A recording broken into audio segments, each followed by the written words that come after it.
Every year at the Melbourne International Flower and Garden Show, there is a particular event within the show that I just love attending. Now, it's called the Avenue of Achievable Gardens, and it's a group of students coming from some of the leading educational institutions in horticulture.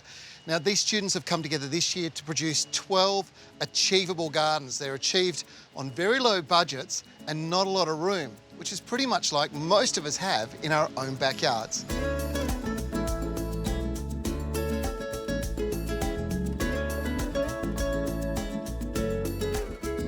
So this garden's called Rirakusu. It's by Craig Wilcox. It's a really fascinating garden. Now, it's obviously got Japanese inspirations here, but what I like is the use of different materials, vastly different shapes and colours, so you're getting really strong effects. The slate rock, the gravel that's white, and then against the red of the mulch. And you get the same effect with the foliage that he's chosen as well. Very different shaped foliage, at the same time, varying colours. It's very clever.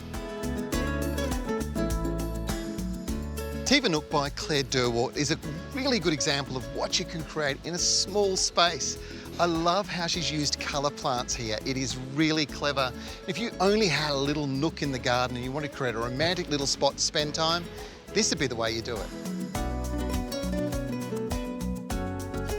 Old Trees Never Die by Tracy Dyson is a really good example of how repurposing materials that would have maybe been burnt or maybe chipped and thrown away can be used in such a clever way of design. Now, you'll see there's a beautiful little water feature behind me with a big nest in the top and an egg.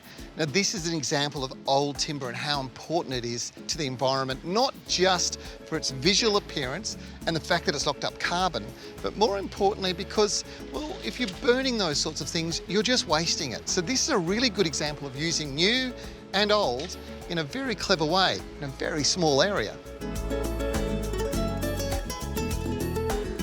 This is a real gem, bringing back the Mediterranean to Melbourne. It's an edible delight. Annabelle, you don't often get to see Mediterranean-inspired gardens. Tell me a little bit about this. Well, I guess who doesn't love travel to the Mediterranean? So why not bring it to Melbourne? We've got similar climates, which obviously plants complement both conditions. Now, the plants you've used, a lot of herbs, Yeah. so it's not just a visual sensory experience when you're walking into this one, it's also, very much a smell and scent sort of based experience, isn't it? It is, and that's what I want. Like, when you come into a garden, obviously you've got aesthetics, which is, plays a big part, but also you want something that you can run and kind of rummage through the garden and it's not too perfect, but also take it to the kitchen as well once you pick something. All right, and plant selection, there's, I think, all the obvious ones. There's a couple in there that are a little less obvious in the Melbourne environment, pomegranates being one, and then the Irish strawberry tree.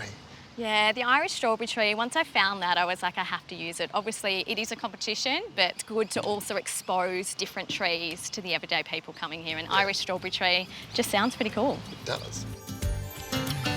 If you just wanted to get some ideas for your patch of dirt, this is a great place to start. These students are the Next Show Garden Award winners, and watching their careers take off is an opportunity that's so inspiring.